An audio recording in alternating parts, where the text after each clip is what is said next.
buenos días, sean bienvenidos a la semana de Contemplando a Jesús. Vamos a iniciar el día de hoy con la lectura de la Biblia. Vamos a estar leyendo los libros históricos y también vamos a estar leyendo el Nuevo Testamento. ¿Y por qué hacemos esto? Es importante recordar que eso es algo que está descrito en la Biblia.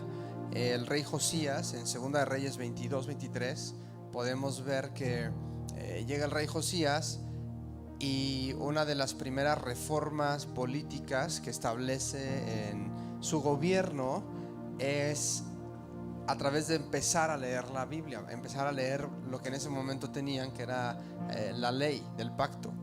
Entonces el rey Josías empieza leyéndola. Dice la palabra que él toma su papel como rey, pero lo toma cuando empieza a leer la palabra. Entonces empieza a leer la palabra al pueblo, y el efecto de la lectura de la palabra del Señor tiene efectos muy importantes en esa nación. Los efectos son que la gente empieza a entregarse a Dios con un corazón diferente. Dice ahí en esas porciones de 2 de Reyes 22-23 que nunca nadie antes se había vuelto al Señor con todo su corazón como lo había hecho el rey Josías. También ocurre un fenómeno muy importante.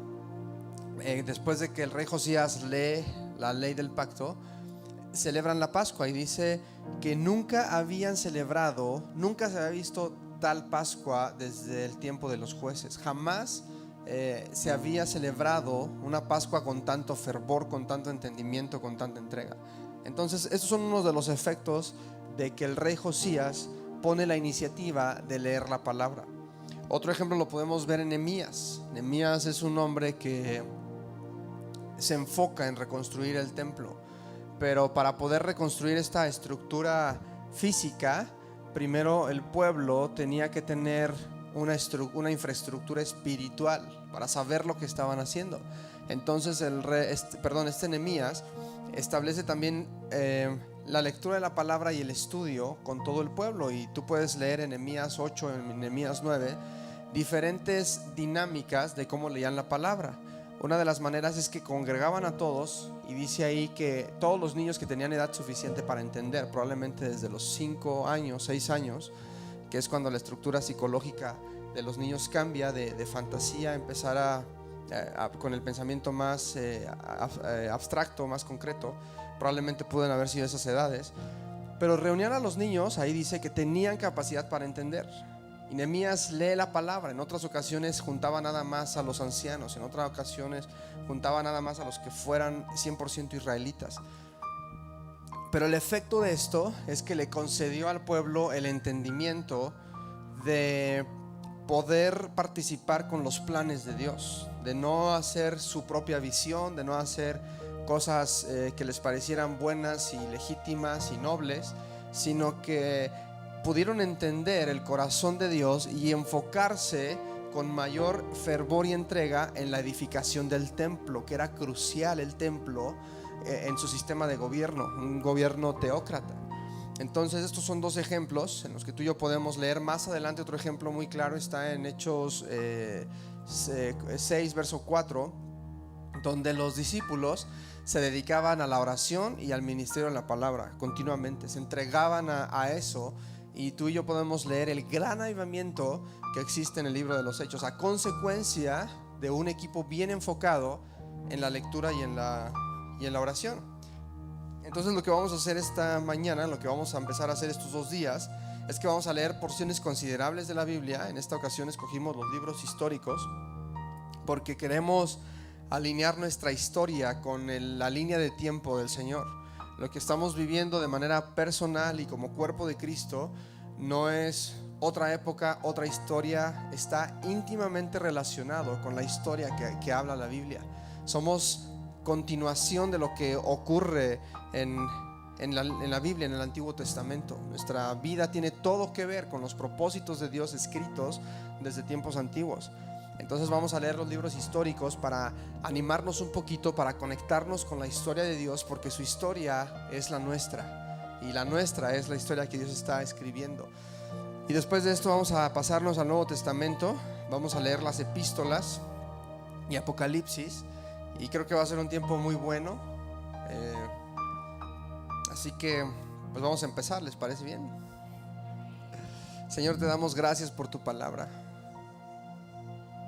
Gracias por la bendición de tener tu palabra escrita, que es para nuestro bien, es para nuestro cuidado, es para instruirnos, es para mostrarnos tu corazón, es para poder crecer en una relación contigo, es necesaria. Gracias, Señor, por tu palabra escrita que nos mete, que nos escolta a una relación con la palabra viva, Cristo Jesús. Señor, ven esta mañana y sobre cada persona que va a leer, derrama tu espíritu y que tu palabra corra y sea glorificada mientras está leyendo, los que están siguiéndonos por internet, los que se están conectando a la lectura. Háblales en los diferentes estados de la República, en los diferentes países donde se van a unir a esta lectura. Señor, que tu palabra pueda hablarnos mientras la estamos leyendo, que tu palabra tenga su pleno efecto benéfico en nuestro corazón, en nuestra alma, en nuestras mentes. Señor, gracias por este privilegio.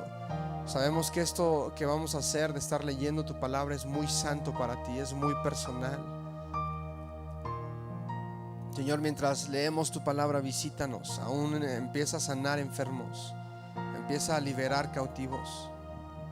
Y gracias por el deleite, porque todo el consejo de tu palabra completo es bueno. Tu palabra es medicina para nuestros huesos. Tu palabra es lámpara a nuestros pies y es lumbrera a nuestros caminos. Tu palabra aclara nuestros pensamientos. Tu palabra es vida y es verdad.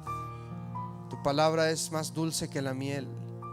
Todo esto y más es tu palabra, y nosotros la amamos y la necesitamos, y tenemos una necesidad imperativa de entenderla. Reconocemos que es nuestra mayor gloria entender lo que está escrito. Eso es nuestra más alta bendición, entender las intenciones de tu corazón para poder conectarnos con tus propósitos. Gracias, Señor. Bendecimos tu gran nombre. Tú eres nuestro refugio. Tú eres nuestra roca fuerte. Tú eres nuestro Salvador.